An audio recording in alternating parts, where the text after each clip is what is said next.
यदि v तथा v dash क्षेत्र F पर सदिश समष्टियां हैं,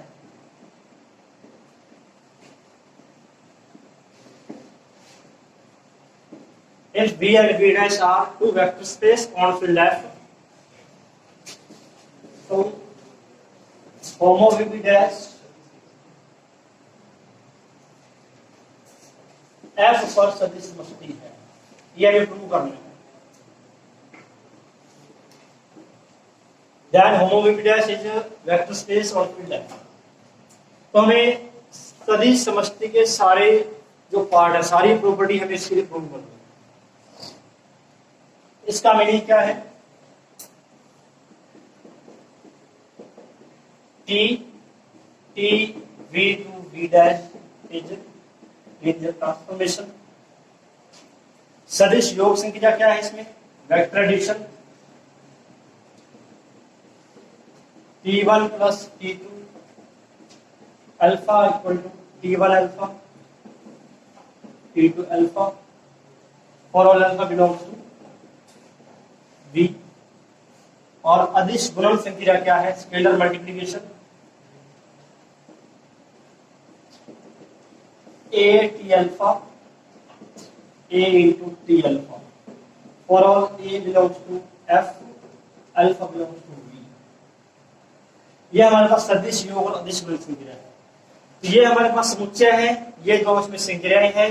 समुच्चय यानी कि सेट होमो v डैश को इन दोनों संख्याओं के लिए वेक्टर स्पेस प्रूव करना, सदिश समष्टि। और सदिश समष्टि की फर्स्ट प्रॉपर्टी है v0 समर्थता, क्लोजर प्रॉपर्टी। सदिश गुणन संख्या समर्थ होनी चाहिए, सदिश योग समर्थ होना चाहिए और अदिश गुणन समर्थ होना चाहिए, क्लोजर होना चाहिए। और ये हम प्रमेय 5.1 कर चुके हैं, वो कंप्लीट आपको यहाँ कर लिया। 5.1 में क्या प्रूव किया है?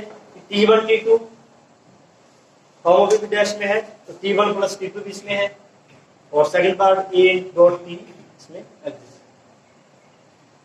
अब V1 क्या प्रूव करना है?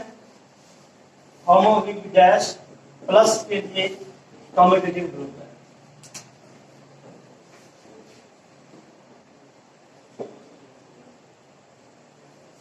इसमें associative, additive identity, additive inverse और कम्यूटेटिव 4 पार्ट्स करेंगे।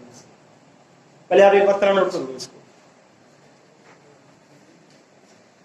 पहले इसमें पार्ट फर्स्ट में प्रूव करेंगे V11 एडिशन इज एसोसिएटिव, सदिश योग संख्या शास्त्रीय है।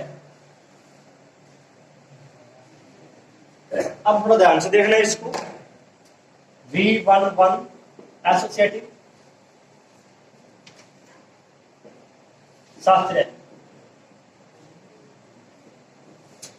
3 एलिमेंट देंगे T1 T2 T3 belongs to. Prove आपको क्या करना है?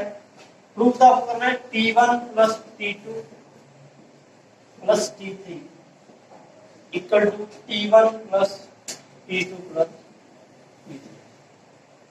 अब ये फंक्शन है, तीनों फलन है, बिना एलिमेंट दिए हम इनको प्रूव नहीं कर सकते।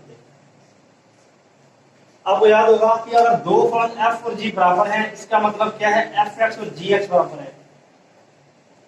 फलन बराबर मतलब fx और gx बराबर। अगर हमें इनको बराबर प्रूव करना है, इसके इनटू में कोई एलिमेंट देंगे हम अल्फा, और इसके इनटू में कोई एलिमेंट प्रूव करेंगे, प्रूव हम ये करेंगे, और बाद में अल्फा को हटा देंगे। T1 plus T2 plus T3 इसके प्रूव होगा। अल्फा एलिमेंट किसमें से लेना आपको?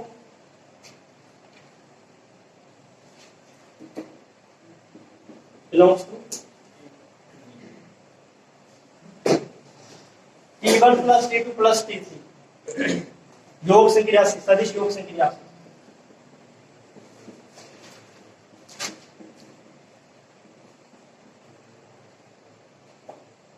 अब यहां को फिर सेपरेट करेंगे, लेकिन ये मेन ब्रैकेट रहेगा बाद इसके। अब यहां हमें इनका ब्रैकेट चेंज करना है।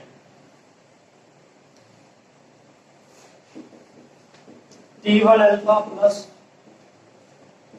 T2 अल्फा प्लस रिजल्ट, ये सारे एलिमेंट वी डैश के हैं।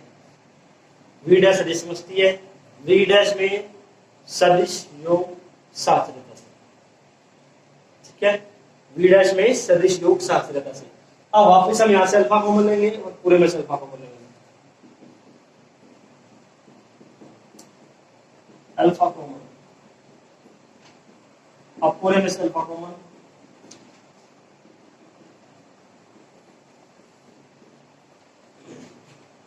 ट्रू हो गया ये हमारे पास। T1 plus T2 plus T3, T1 plus T2 plus T3।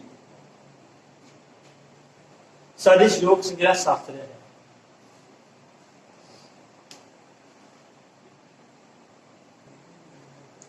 V12 additive identity योजनात्मक, यानी जीरो वेक्टर देखना आपको। शून्य सदिश, शून्य सदिश क्या होगा इसका वो देखने। जीरो कैप बिलोंग्स टू होमोफिलिटी। निम्न प्रकार परिभाषित है, डिफाइंड है। डिफरेंस करने के लिए हमने क्या लगाया इसके ऊपर,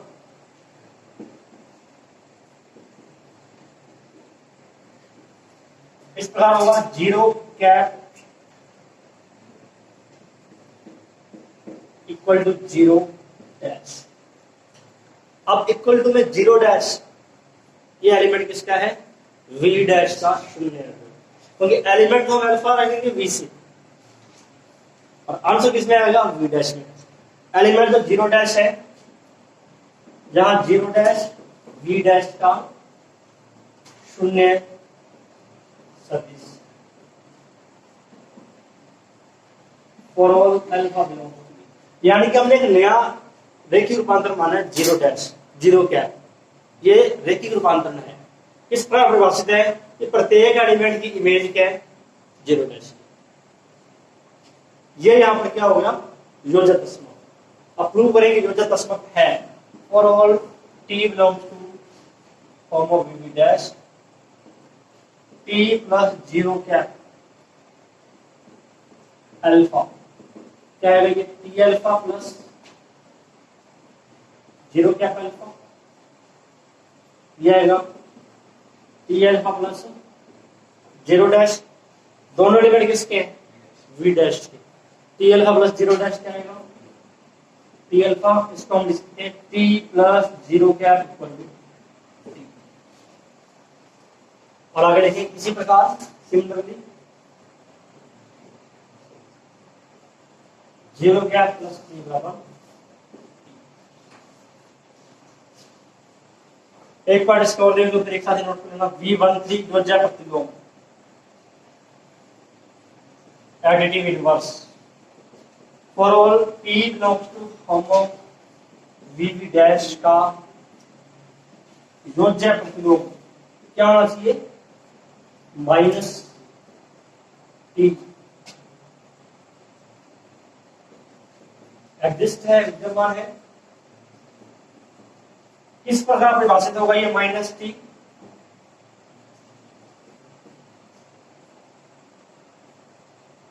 minus T alpha equal to minus T alpha और अल्फा बिलोंग्स टू, डिवाइड इस प्रकार करेंगे माइनस टी अल्फा माइनस पर। अब इसको प्रूव करना है आपने, कैसे, टी प्लस माइनस टी, क्या आंसर आना चाहिए, zero cap T alpha minus T alpha, minus T alpha इस पदों ने परिभाषित किया है।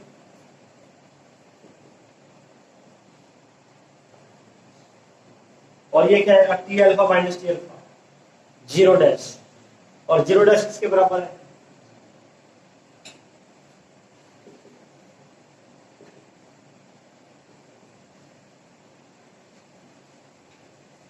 इससे क्या जाएगा हमारे पास?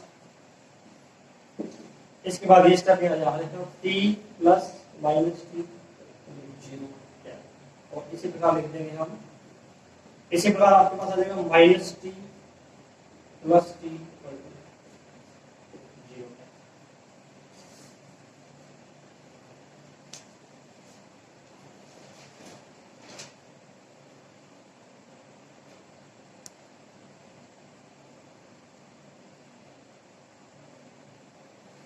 V14 योज्य क्रम निमित्ता या योग क्रम निमित्ता addition community. Let T1 T2 belongs to formula will be dash T1 plus T2 alpha। यह है T1 alpha प्लस दोनों एलिमेंट V डैश के हैं और V डैश में कम्यूटेटिव प्रॉपर्टी है।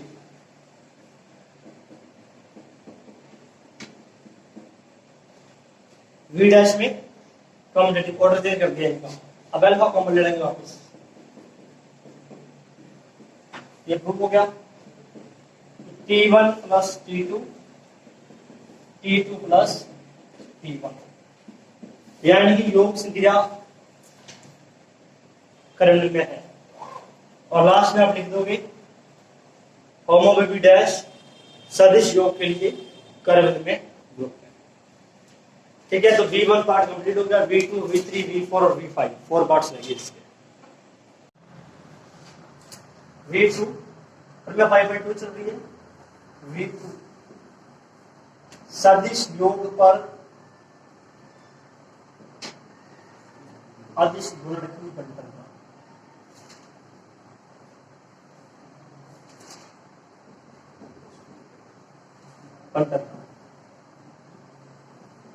डिस्ट्रीब्यूटिव ऑफ स्केलर मल्टीप्लिकेशन और वेक्टर एडिशन। प्रूव क्या करना होगा आपको इसमें? थोड़ा देख लेते हैं एक बार। एक स्केलर में चलेंगे ए और T1 T2 बिलोंग्स टू होमोबी डैश। प्रूव क्या करना है? A dot T1 plus T2 A dot T1 A dot T2। But ये एलिमेंट के लिए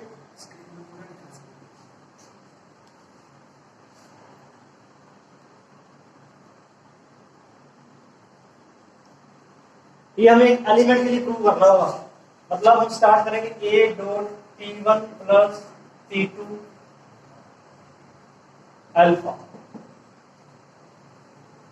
और प्रूव क्या करेंगे? A dot T1 A dot T2 element के लिए प्रूव करेंगे। स्टार्टिंग में से करेंगे A डॉट T अल्फा की क्या कंडीशन है? A डॉट T अल्फा यहां उसी प्रकार लेंगे A dot T1 plus T2 alpha.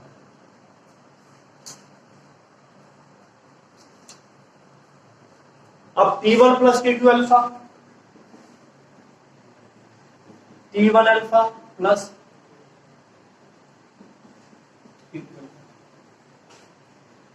T1 alpha T2 alpha V dash का एलिमेंट है और AF का एलिमेंट है। तो V डैश में इसी प्रॉपर्टी से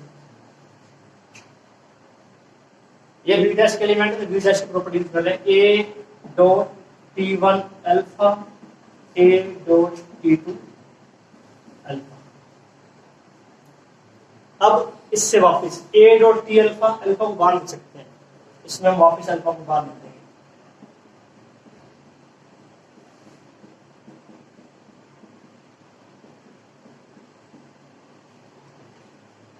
कंप्लीट हो गया। अब अल्फा अल्फा को पूरे से बाहर लिख देंगे और ये यानी सदिश योग पर अदिश गुणन संक्रिया बनकर नियम को संतुष्ट करती है। V3 भी कर लेते हैं एक साथ, उसके बाद नोट कर लेना। V3 में क्या था? अदिश योग पर बंटनता, सीधा इस तरह लिख देते हैं अपने, अदिश योग पर बंटनता है, अदिश योग पर बंटनता है सदिश गुणन की, अदिश योग पर बंटनता, अदिश योग पर सदिश गुणन की बंटनता है। वैसे इसमें क्या प्रूव करना होगा, a plus B dot T, A dot T plus B dot T, scalar लेंगे एफ में से, A B belongs to F, T belongs to comma B dash, A plus B dot T alpha. क्या लिखेंगे इसको, इसी name से, ए यहां पर ए प्लस बी है, उस नेम से लिख दें A plus B dot T alpha. अब टी अल्फा वी डैश का एलिमेंट है, ये स्केलर है एफ के, तो वी डैश इसी प्रॉपर्टी से इसको हम लिखेंगे A dot T alpha B dot T alpha, A dot T alpha उस प्रॉपर्टी से क्या लिख देंगे, A dot T alpha B dot T alpha. इससे आइए वापिस A dot T alpha, alpha को बाहर लिख दिया, अब अल्फा को इन दोनों से बाहर लिखते हैं, A dot T plus B dot T alpha, alpha दोनों तरफ कैंसिल,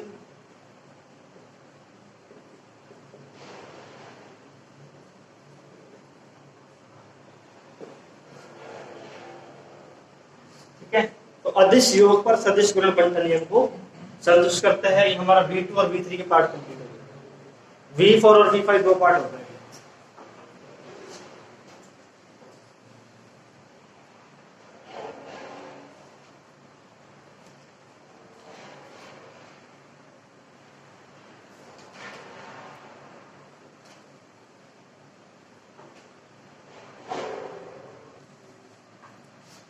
V4 अदिश गुणन की साथ एसोसिएटिविटी ऑफ स्केलर मल्टीप्लिकेशन। क्या प्रूव करना होगा इसमें आपको, A dot B dot T, A dot B dot let A B belongs to F, E belongs to homomorphic terms. A, B, T, alpha. इसी कंडीशन से A dot T alpha, A dot, इसमें ये A के साथ A भी है, A dot B dot T alpha. अब ये एलिमेंट वी का है, वी डैश का, तो वी डैश है इसी प्रॉपर्टी से क्या लिख देंगे, A dot B dot T alpha. अब अल्फा को बाहर करना है बिल्कुल लिख के करके, पहले इन दोनों से बाहर करेंगे अल्फा को, बी डॉट टी अल्फा, इसी उल्टा है इस प्रॉपर्टी का। अब ए डॉट टी अल्फा है तो अल्फा बाहर आ गया, तो इसको आप टी मालूम पूरे को, पूरा क्या टी है, क्या लिखेंगे, A dot B dot T alpha बाहर, A B dot T A dot B dot, last V5 that T belongs to, क्या प्रूव करना है इसमें, 1 dot T equal to T. 1 क्या है, फील्ड F का यूनिट एलिमेंट, क्षेत्र F का इकाई यूनिट है, तो हम देंगे इसमें 1 dot T alpha, 1 dot T alpha, 1 और टी अल्फा, 1 तो क्षेत्र F का इकाई यूनिट है, टी अल्फा V डैश का एलिमेंट है, 1 डॉट टी अल्फा क्या आ जाएगा, टी अल्फा, अल्फा दोनों तरफ कैंसिल ड्रॉप कर देंगे, 1 dot T equal to, last में क्या लिखोगे, होमो वीवी डैश सदिश योग और अदिश गुणन संख्या के सापेक्ष सदिश समष्टि के सभी गुणधर्मों को संतुष्ट करता है। अतः होमो वीवी डैश एक सदिश समष्टि है।